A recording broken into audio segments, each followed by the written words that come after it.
The New Revelation of Messiah, on the peaceful solution to end the war. Learn the lesson from history, and end the war in Ukraine in peace. The Russian invasion of Ukraine. On February 21, 2022, Russia acknowledged the independence of the two eastern Ukraine republics, Donetsk and Luhansk, and ordered the Russian armies to enter the region for peacekeeping. On February 24, 2022, Russian President Putin ordered the full-scale invasion into Ukraine. As most of the international community are condemning Russia's invasion of a sovereign nation, and supporting the courageous Ukrainians to fight for their country, it's important to find the peaceful solution to end this conflict, before it escalates into the full-scale World War III, or nuclear war. To find the peaceful solution to this conflict in Ukraine, we need to first look at the history of Russia and Ukraine, and find out the root of this conflict, and then find the solution to end this conflict once for all. The revelation of Messiah for Russia and Ukraine. 1. The history of Russia and Ukraine. 2. The causes of conflicts between Russia and Ukraine. 3. The solution to end the war in Ukraine. 4. The future of Ukraine. 5. The message of Messiah for the world. 1. The history of Russia and Ukraine. 1. The Kievan Rus Federation, 800s to 1240s AD. During the first millennium, some Slav tribes settled in the East European plain from Black Sea to Baltic Sea. In the 8th century, the migrants from Scandinavia, also known as Varangians or Vikings, expanded their settlement to Eastern Europe and formed the medieval Federation of Kievan Rus. Its original capital was settled at Novgorod, and then moved to Kiev in 882 AD. It became the common ancestor of modern-day Russia, Belarus, and Ukraine. In the 10th century, Vladimir the Great took power and formed an alliance with the Byzantine Empire. He also led the Kievan Rus to convert to Christianity, and introduced the Byzantine culture to Kievan Rus. The synthesis of Byzantine and Slavic cultures led to the cultural and economic golden age for Kievan Rus. In the 13th century, the Mongol army invaded and conquered Kievan Rus, and destroyed many cities in Kievan Rus, especially its capital, Kiev, was completely destroyed in 1240. The rest of Kievan Rus submitted to the Mongol Empire, the Khanate of the Golden Horde, 1240 to 1480. 2. The Grand Duchy of Moscow, Muscovy, 1263 to 1547 AD.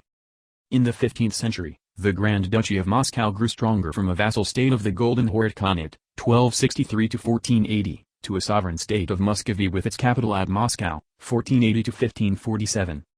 In the 15th-17th century, most of the current Ukraine, including Kiev, became part of the Polish-Lithuanian Commonwealth, except Crimea and the southeast coast of Ukraine belonging to the Khanate of the Crimea.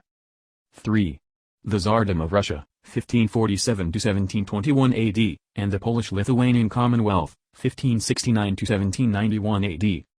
In the 16th-17th century, the Polish-Lithuanian Commonwealth occupied the large territory covering the current Poland, Lithuania, Latvia, Estonia, Belarus, and western central Ukraine, while Crimean Khanate occupied southern eastern Ukraine, including Crimea. In 1648, the Cossack of Ukraine rebelled against Polish-Lithuanian Commonwealth. With the help from Russia, they took eastern Ukraine to join Russia in 1686. 4. The Russian Empire, 1721 to 1918 AD. During the 17th-18th century, the Russian Empire defeated Polish-Lithuanian Commonwealth, and gradually acquired large territory in Eastern Europe, from the Black Sea to the Baltic Sea. By the end of the 18th century, most of Ukraine became part of the Russian Empire, except the west corner of Ukraine under the control of Austria. 5. The Soviet Union, 1918 to 1991 AD. After the Bolshevik Revolution in 1917 and the Russian-Ukraine Civil War between 1918 and 1922, Ukraine became a part of the Soviet Union. During the Soviet Union period, Lenin, Stalin and Khrushchev merged some Soviet territories into Ukraine, with the latest gift of Crimea given by Khrushchev to Ukraine in 1954. 6. The Independent Ukraine, 1991, now. After the collapse of the Soviet Union, USSR, Ukraine became an independent country in 1991, with Western Ukraine mostly speaking Ukraine language and pro-Europe, and the majority of Eastern Ukraine speaking Russian and pro-Russia. That sowed the seed of separatism in Eastern Ukraine after 2014. 2. The causes of conflicts between Russia and Ukraine. The historical conflicts that impacted the relationship between Russia and Ukraine. Although Ukrainians and Russians have had the same ancestors and the same culture for over 1,000 years, there were still some historical conflicts that had a lasting impact on the relationship between Russia and Ukraine. The most significant one started with the Soviet-Ukrainian War in 1917 to 1921, and the Holodomor in 1932 to 1933. 1. The Soviet-Ukrainian War, Independent War, 1917 to 1921. After the Bolshevik Revolution in 1917, Ukrainians declared autonomy from the Soviet Russia as the Ukrainian People's Republic in 1917. The Bolshevik government led by Lenin considered it as a counter-revolution government and did not accept its autonomy. In January 1918, Ukrainians declared independence from the Soviet Russia. The war broke out and eventually the Soviet Red Army, along with Kievan Bolshevik, won the war, and Ukraine became part of the Soviet Union in 1922. 2. The Holodomor, the Terror Famine, in Ukraine, 1932 to 1933. During 1932 and 1933, a great famine occurred in the Soviet Union, and the Soviet government took the grains from Ukraine to export to raise funds for its economic plan. Stalin rejected the outside aid to Ukraine, confiscated household food from peasants, and restricted Ukrainians from moving out to seek food, which caused 3 to 5 million Ukrainians starving to death. The Holodomor was a man-made terror famine, in addition to the natural famine, caused by Joseph Stalin, as he thought those ethnic Ukrainians in the western Ukraine were not loyal to his regime. Joseph Stalin is one of the most murderous leaders in the world history. During his reign of Soviet Union, about 20 million people were killed or persecuted to death under his order, including those 3 to 5 million Ukrainians starved to death during the Holodomor. Both Russians and Ukrainians were the victims of Stalin's ruthless reign. During the World War II, when Nazi Germany occupied Ukraine, some Ukrainians joined German battalions to fight the Soviet armies, in revenge of Stalin's regime. That's the root of neo-Nazism in Ukraine today. The Holodomor is a deep pain in the memory of Ukrainians, just like the Holocaust is a deep pain in the memory of Jews. After the independence of Ukraine from the former Soviet Union in 1991, many Ukrainians began to commemorate the Holodomor, and some of them turned into Ukrainian nationalists. Unfortunately, a small fraction of them turned into the extremists of neo-Nazism. 3. The Euromaidan Revolution of Dignity in 2014. After the independence of Ukraine, most government officials became corrupted like those Russian oligarchs, and plunged Ukraine into economic stagnancy. In November 2013, Ukrainians started the Euromaidan protests against its government, after the president backed out of a deal with the European Union. In February 2014, Ukrainians started the Revolution of Dignity, also called Maidan or Euromaidan Revolution, to oust the pro-Russia President Yanukovych. 4. The annexation of Crimea. After Ukrainians ousted the pro-Russia president, the ethnic Russians in eastern and southern Ukraine started the rallies against the new government. Amid the rising anti-Russia sentiment in Ukraine, Putin decided to take back Crimea where his Black Sea Fleet was stationed at. On March 1, 2022, Putin deployed the Russian troops to Crimea and had complete control of Crimea.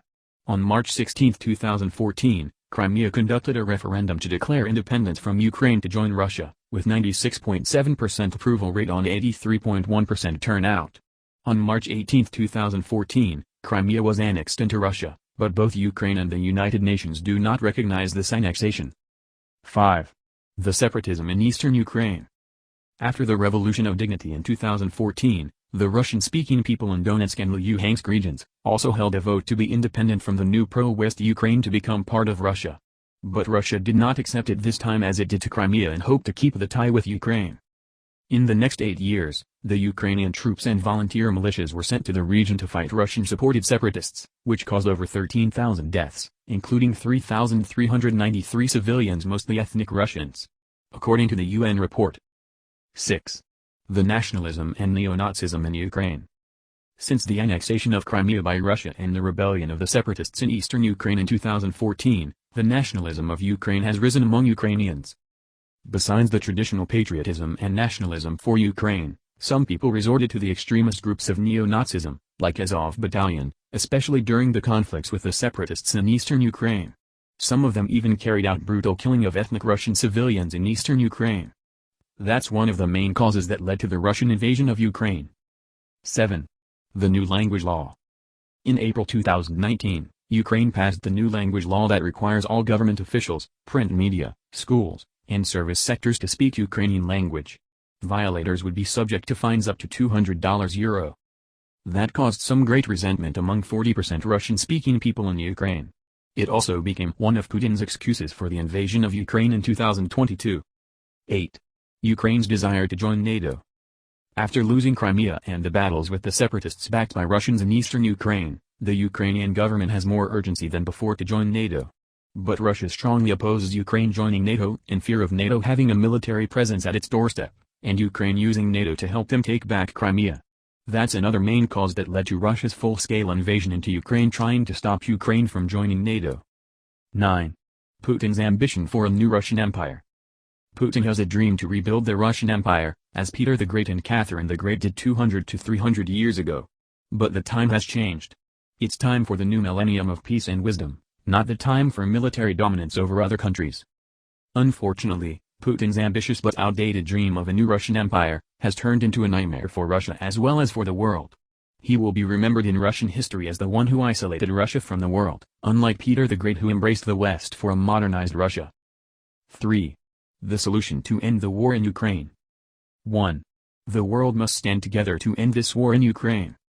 No country has the right to invade a sovereign nation just because of its own security concern. Putin underestimated the resolve of courageous Ukrainians to fight for their country, and miscalculated the unity of the international community, standing behind Ukraine for peace and justice. To prevent this war from escalating out of control, all nations should work together to push for the peaceful solution to end this war. 2. Worldwide protest against war and prayer for peace. The Lord gives strength to his people, the Lord blesses his people with peace. Psalm 29:11. 3. Support the anti-war protest in Russia. Most Russian people are peace-loving people who do not know the truth of this war in Ukraine. Many soldiers who came to Ukraine didn't even know that they were sent to Ukraine for a war. We need to let Russian people know that this is an unjustified war against Ukraine, and encourage all Russian people to come out to protest this war, and call back their troops in Ukraine. 4. Address the legitimate concerns of Russia. 1. The potential NATO expansion to Ukraine. Since the dissolution of the Soviet Union in 1990, NATO has expanded eastward all the way to the west border of Russia, which has caused great security concern from Russia. As Ukraine is the second largest country in Europe with a long borderline with Russia, Russia strongly opposed Ukraine joining NATO in fear that NATO would place its missile system right at its doorstep. This is the same security concern as the United States forbade the Soviet Union to place their missiles in Cuba, during the Cuban Missile Crisis in 1962.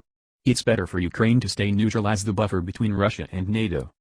2. The attacks on ethnic Russian civilians in eastern Ukraine. According to a UN report, the Ukraine military forces and its militia groups did not stop the war with Russia-backed separatists in the Donbas region, after the Minsk ceasefire agreements in September 2014 and February 2015.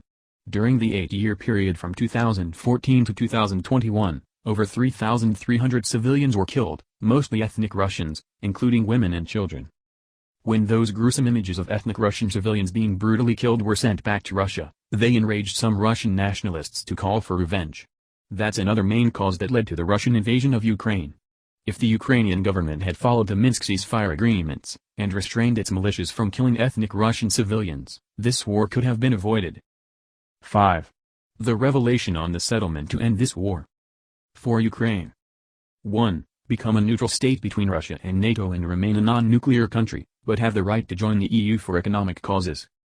2. Put the ban on neo-Nazism in Ukraine's constitution, to protect the safety and right of ethnic Russians and other minorities inside Ukraine. For Russia. 1. Withdraw all its troops from Ukraine including Donbas region.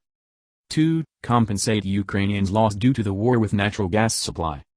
Both parties should settle the land dispute on Crimea and Donetsk-Luhansk, based on both history and reality, and for the best interest of people there. On the disputed territories of Crimea and Donetsk-Luhansk. The historical territory of Ukraine. The current ethnic distribution of Ukraine. The settlement on the disputed territories of Crimea and Donetsk, Luhansk. Crimea and Donbas region used to be part of the Russian Empire in the 17th to 19th century, but were merged or gifted to Ukraine during the Soviet Union period. Most people there are still ethnic Russians. After the Euromaidan Revolution in 2014, most of the ethnic Russians in these regions voted for independence from Ukraine to go back to Russia.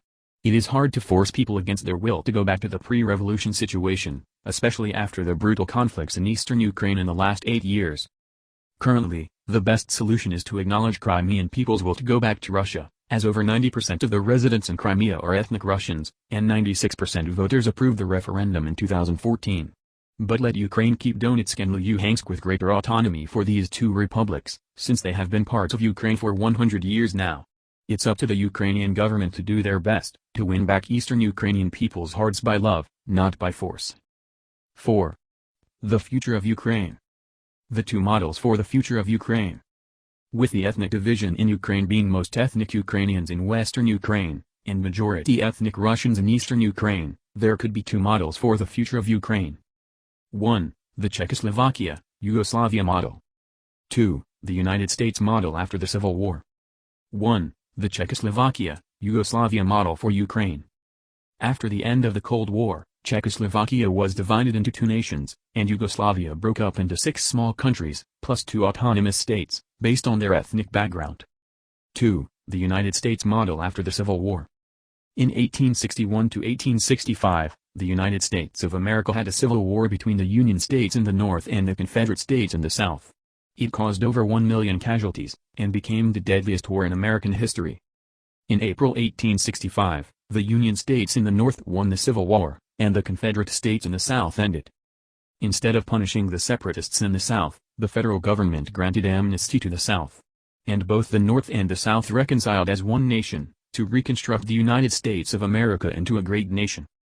It takes great love and the heart of forgiveness, for the fighting brothers to make peace and reconcile with each other. It's up to the Ukrainian people to decide which model to choose for the future of Ukraine. 5. The message of Messiah for the world. 1. The message of Messiah for Russians and Ukrainians. Throughout the history of the last 1,000 years, the borders of Russian and Ukrainian territories have changed numerous times. The only thing that remained unchanged is that Russians and Ukrainians are the brothers of the same ancestors. If both Russians and Ukrainians can learn the teaching of Jesus Christ on love and forgiveness, this war can be ended soon. Love your neighbor brother as yourself. That's the ultimate solution to end this war.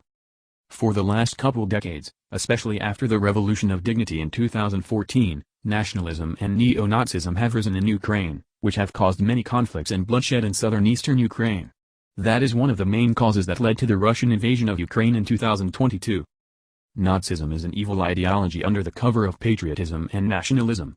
Many people were drawn into this ideology without knowing its consequences.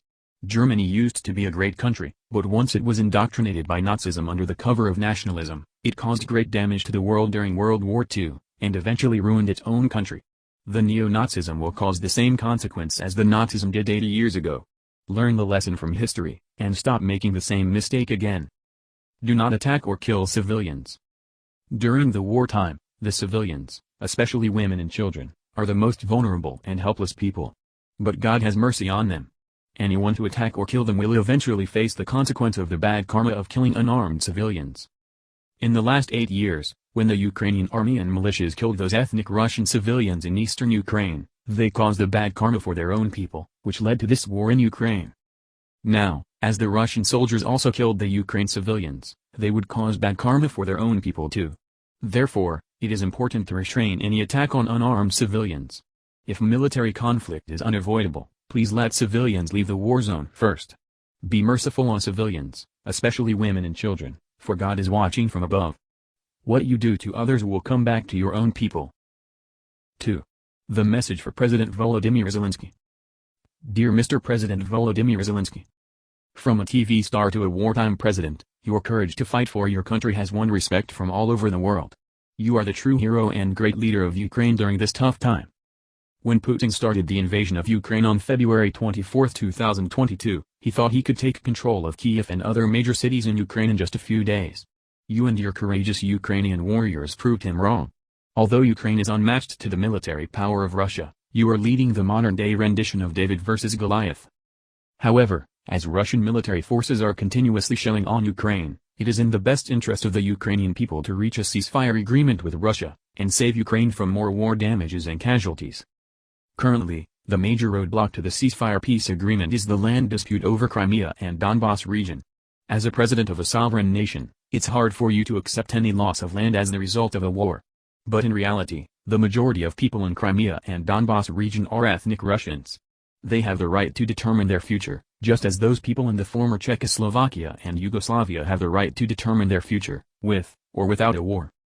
In the last 8 years, those ethnic Russian civilians in eastern Ukraine also suffered constant attacks or even brutal killings, from the Ukrainian government-supported military forces and militia groups.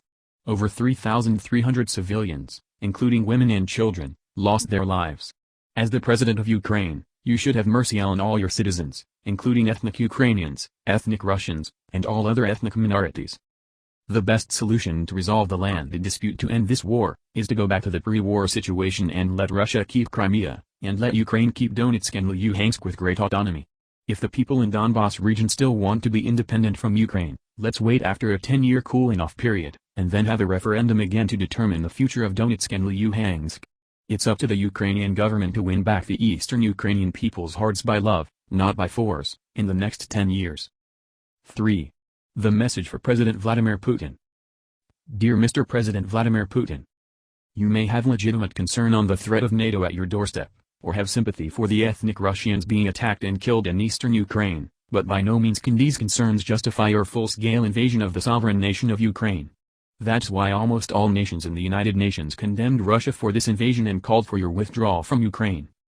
Now, with all the financial sanctions and commercial boycott on your country, your ambitious dream of a new Russian empire has turned into a nightmare for Russian people. The time has changed, and the days of military conquest are over now. It's God's plan to start the new millennium of peace and wisdom for this world. You once claimed that if there is no Russia, why do we need the planet? The fact is Russia will exist long after you are gone, but it may not be the imperial empire in your ambitious dream.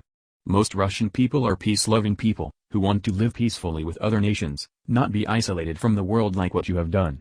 If you choose to start the nuclear war, you are destroying the future of all Russian people. This planet was created by God as the paradise for this universe. There is no other planet as beautiful and abundant of life as the Earth. If you destroy the Earth, you will face the eternal condemnation of God. Your days on the Earth may be limited, but your life in the spiritual realm after this life could last for much longer time.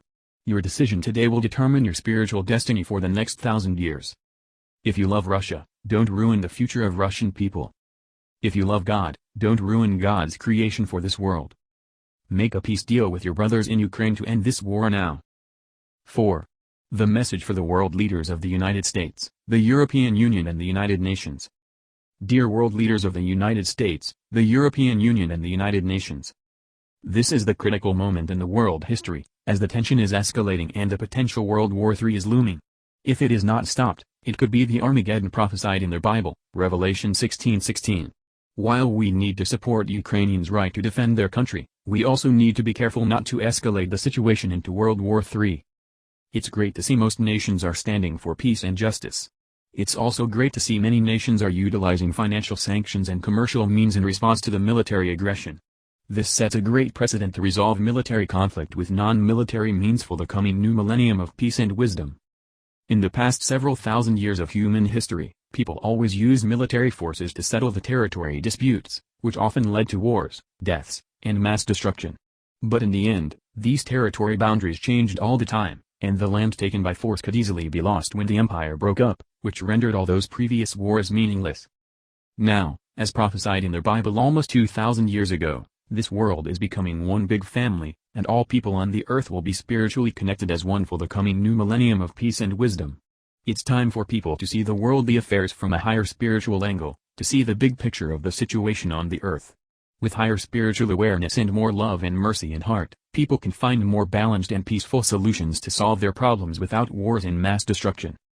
The financial sanctions and international isolation will work out over time. At the same time, we should also support Ukrainians with the advanced weaponry they need to defend their country, without the direct war with Russia. This combination of international financial sanctions and defensive weaponry support is the best way to end this war without escalating the situation into World War III. As the Ukrainian people are suffering every day during the war, it's better to find a way to end the war as soon as possible. Put people's lives above all other factors and have mercy on civilians on both sides. That will be the key to finding the peaceful solution to resolve this crisis. All the world leaders should work together to end this war for a peaceful tomorrow. God bless. God has mercy on the Ukrainian people. During the first 3 weeks of the Russian invasion of Ukraine, several thousands of Ukrainians lost their lives, and over 3 million Ukrainians left their homes to become refugees in Europe. With the ongoing war in Ukraine, there could be more people dying, and millions of more Ukrainians becoming refugees. Now, with the whole world standing behind the Ukrainian people, It's time to put the Ukrainian people's lives above the dispute of land, and make a deal to stop the war first. Be merciful, just as your Father, God in heaven, is merciful. Luke 6:36. Blessed are the peacemakers, for they will be called the children of God. Matthew 5:9. The second coming for the new millennium. The second coming in the spiritual realm versus the second coming in the physical world. Behold, I stand at the door and knock. If anyone hears my voice and open the door, I will come into him and dine with him, and he with me. Revelation 3:20. For more information about the Messiah for the second coming, please visit www.messiah2.org.